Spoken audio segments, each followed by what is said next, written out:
Amis du jour, chalutations. Pour les petits nouveaux, moi c'est Sekhmet et je vous souhaite la bienvenue dans mon podcast littéraire. Dans mon émission, je vais tenter 3 fois par semaine de vous donner envie de découvrir des livres de tout poil, récents et moins récents. Alors, si ça vous tente, c'est par ici la suite. Aujourd'hui, je vais vous présenter Nos âmes en perdition de L4, publié aux éditions Plume du Web. Dans cette romance, nous allons rencontrer Alice Swainpole lors d'une soirée du Nouvel An organisée par l'équipe de football de l'université. Alice, en plus du Nouvel An, est supposée fêter son 21e anniversaire au 12 coups de minuit.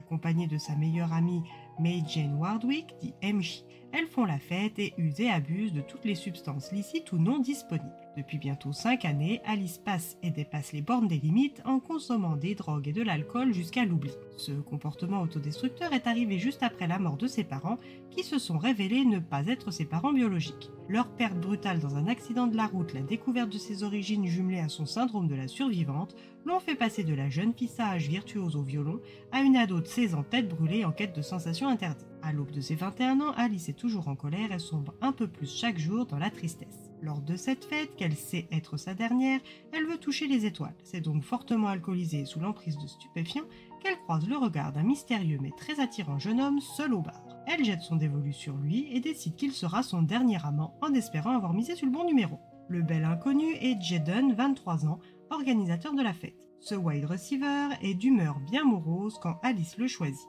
Mais la beauté d'Alice ne tarde pas à modifier son mood. Étant le propriétaire des lieux, il conduit Alice dans sa chambre où il lui laisse le temps de tout explorer. Alice fouille son environnement et décide que sa dernière partie de chambre en l'air devait être accompagnée de musique. Elle connecte son smartphone à l'enceinte et lance en boucle sa musique préférée, celle qui lui fait se sentir vivante, Sarabande, extrait de la suite numéro 4 pour clavecin de Handel. Une fois le décor sonore posé, elle se retourne vers Jaden à qui elle n'a pas encore demandé son prénom et commence à rentrer dans le vif du sujet. Jaden l'arrête, lui demande son prénom et l'interroge sur ce qu'elle attend de lui. Elle lui donne son prénom et lui demande de lui faire toucher les étoiles. Cet Apollon aux abdos en béton s'exécute en habitué des sports en champ en one-shot qu'il est. Alice est submergée par cette rencontre. Elle remercie Jaden, se rhabille et quitte la chambre. Jaden reste interdit et espère la revoir. Alice cherche MJ mais cette dernière est très occupée. Alors elle lui écrit un petit mot qu'elle glisse dans la poche de sa veste et part en direction de la plage. Elle a touché les étoiles en couchant avec Jaden, maintenant l'océan l'appelle. Elle s'enfonce dans l'eau et quand minuit sonne, elle se noie le premier jour de ses 21 ans. À son réveil, elle est dans son appartement, mais tous ses meubles sont recouverts de drap blanc et elle ne peut rien toucher. Et pour cause, elle n'est plus composée de matière. Elle peste de ne pas avoir réussi à passer de l'autre côté.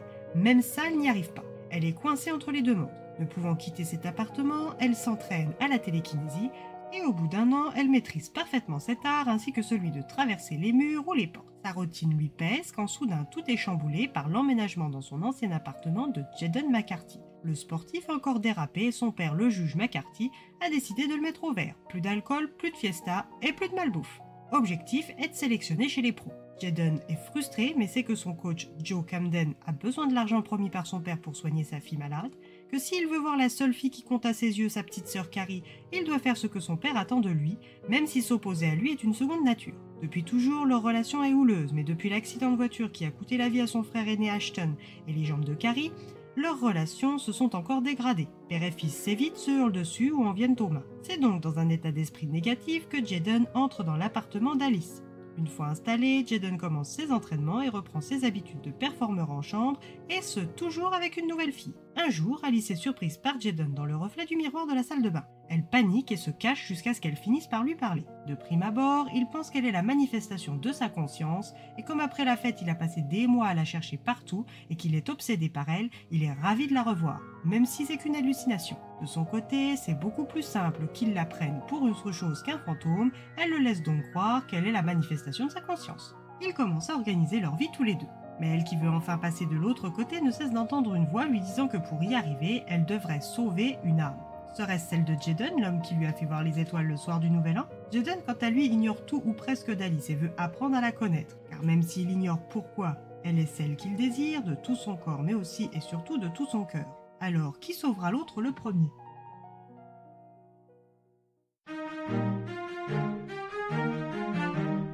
Une lecture gentillette qui ne m'a pas totalement convaincue.